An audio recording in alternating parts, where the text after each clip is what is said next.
Hi friends, welcome to Renault TNBC channel. நம்ம இன்னைக்கு இந்த வீடியோவில் சிம்பிள் இன்ட்ரெஸ்ட் படி ஒரு சம் பார்க்க போகிறோம். இந்த சம்மை பார்க்க போகிறதுக்கு முன்னாடி நம்ம சேனலை சப்ஸ்கிரைப் பண்ணாதவங்க சப்ஸ்கிரைப் பண்ணுங்கள். இந்த சம்மில் உங்களுக்கு எதாவது டவுட் இருந்தாலோ இல்லை ஏதாவது உங்களுக்கு கமெண்ட் இருந்தாலோ கமெண்ட் பாக்ஸில் கமெண்ட் பண்ணுங்கள். இப்போ இந்த கொஷின் வந்து குரூப் 4 2024 கேட்கப்பட்ட ஒரு கொஷின். சரி, கொஷினை இப்போ ரீட் பண்ணலாம். Vignesh பாரோஸ் ₹10,000 for 2 years at 4% per annum simple interest. He lends it to Sanjay at 6% per annum for 2 years. Find his gain in this transaction per year. கொஷினில் என்ன கேட்டிருக்காங்க பாருங்கள். விக்னேஷ் வந்து 10,000 4% சிம்பிள் இன்ட்ரெஸ்ட்டு ரேட் ஆஃப் இன்ட்ரெஸ்ட்டில் 2 இயர்ஸ்க்கு வாங்கி அதே அமௌண்ட்டை சஞ்சய்க்கு 6% ரேட் ஆஃப் இன்ட்ரெஸ்ட்டில் 2 இயர்ஸ்க்கு கொடுக்குறாரு. இதில் கொஸ்டின் என்ன? Find his gain in this transaction per year. இந்த டிரான்சாக்ஷனில் விக்னேஷ்க்கு என்ன லாபம் கிடைச்சது? இதுதான் கொஸ்டின். சரி, இப்போ இதில் சஞ்சய்க்கு கொடுக்குறதா இருக்கட்டும், விக்னேஷ்க்கு கொடுக்குறதா இருக்கட்டும், ரெண்டுக்குமே பிரின்சிபல் அமௌண்ட் வந்து P10,000 தான். P10,000. இந்த ரேட் ஆஃப் இன்ட்ரெஸ்ட் வந்து 4% வந்து விக்னேஷ்க்கு, 6% வந்து சஞ்சய்க்கு. ஸோ இதை தனித்தனியாக கால்குலேட் பண்ணோம். ஃபஸ்ட்டு நம்ம ஃபார்முலாவே இல்லாமல் இதை எப்படி கால்குலேட் பண்ணலான்னு பார்க்கலாம். இதில் வந்து 2 இயர்ஸ் கொடுத்தாலும் கொஷின் என்னென்னா பர் இயர், ஒரு இயருக்கு 1 இயருக்கு எவ்வளோ லாபம் கிடச்சிருக்குங்க தான். அப்போ நம்ம ஃபார்முலாவில் பார்க்கும்போது டேரெக்டாக ஷார்ட்டாக போட்டு கண்டுபிடிச்சிடலாம். எப்படின்னு பாருங்கள். For Vignesh simple interest equal to 10,000 into 4/100, அதாவது 4% கொடுத்துருக்கனால 4/100. ஸோ இது சிம்பிளிஃபை பண்ணிங்கன்னா 400 வரும். அடுத்து for Sanjay simple interest equal to 10,000 into அவங்க சஞ்சய்க்கு வந்து 6% கொடுத்துருக்கனால 6/100 போடணும். போட்டுட்டு இதை சிம்பிளிஃபை பண்ணிங்கன்னா 600 கிடைக்கும். ஸோ இப்போது இன்ட்ரெஸ்ட் வந்து விக்னேஷ்க்கு வந்து 400 வந்திருக்கு, இதே சஞ்சய்க்கு வந்து 600 வந்திருக்கு.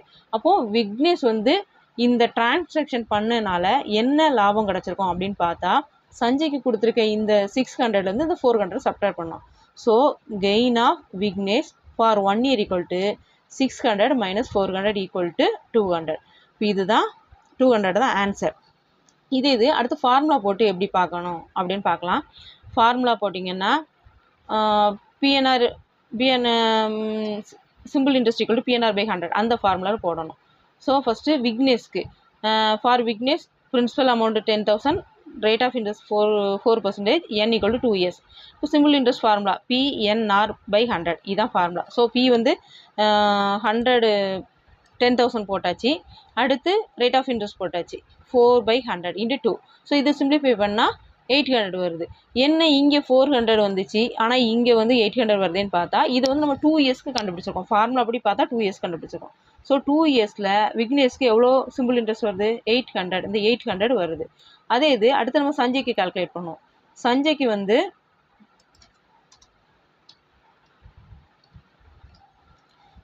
வந்து சிம்பிள் இன்ட்ரெஸ்ட் கண்டுபிடிக்கிறதுக்கு அந்த PNR ஃபார்முலாவில் சப்ஸ்டியூட் பண்ணோம்னா SI equal to 10,000 × 6/100 × 2, that is equal to 1,200. இதுதான் சஞ்சய்க்குள்ள இன்ட்ரெஸ்ட்டு. இப்போது அவங்க வந்து கொஸ்டினில் என்ன கேட்டிருக்காங்கன்னு பாருங்கள். For his gain in this transaction per year கேட்டிருக்கு. அப்போ நம்ம ஒரு வருஷத்துக்கு கண்டுபிடிக்கணும். இப்போ நமக்கு கிடைச்சிருக்கிறதுலாம் 2 இயர்ஸ்க்குள்ளது. அப்போது for Vignesh simple interest in 1 year equal to அந்த 800 2ஆல் டிவைட் பண்ணால் 1 இயருக்கு என்ன இன்ட்ரெஸ்ட் கிடைக்குமோ அதை கிடைக்கும். ஸோ சிம்பிள் இன்ட்ரெஸ்ட் வந்து 1 இயருக்கு விக்னேஷ்க்கு வந்து 400. அடுத்து for Sanjay simple interest for 1 year வந்து 1,200 2ஆல் டிவைட் பண்ணால் 600 கிடைக்கும். ஸோ இப்போ கொஸ்டின் என்ன? What's the gain of Vignesh? So gain of Vignesh for 1 year equal to இந்த 600 வந்து இந்த 400 சப்ட்ராக்ட் பண்ணோம். ஸோ 600 400 சப்ட்ராக்ட் பண்ணும்போது நமக்கு என்ன கிடைக்கும்? 200 கிடைக்கும். So the answer gain of Vignesh equal to 200.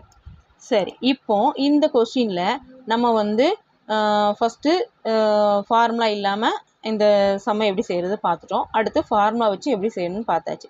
உங்களுக்கு ஃபார்முலா இல்லாமல் செய்கிறது பிடிச்சிருந்துன்னா ஈஸியாக இருந்தால் அதை ஃபாலோ பண்ணுங்கள். ஃபார்முலா வச்சு தான் வேணும்னா ஃபார்முலா வச்சு ஃபாலோ பண்ணுங்கள். ஸோ இந்த சம்மில் உங்களுக்கு ஏதாவது டவுட் இருந்தாலோ இல்லை ஏதாவது உங்களுக்கு கேட்கணும்னு தோணுச்சுன்னா கமெண்ட் பாக்ஸில் கேளுங்க, கண்டிப்பாக நான் ரிப்ளை பண்ணுவேன். அப்புறம் நம்ம சேனலை சப்ஸ்கிரைப் பண்ணுங்கள். உங்களுக்கு டிஎன்பிசியில் படிக்கிற ஃப்ரெண்ட்ஸு, எக்ஸாம் ப்ரிப்பேர் பண்ண ஃப்ரெண்ட்ஸ் இருந்தாங்கன்னா இந்த வீடியோவை ஷேர் பண்ணுங்கள், கமெண்ட் பண்ணுங்கள். Thank you friends.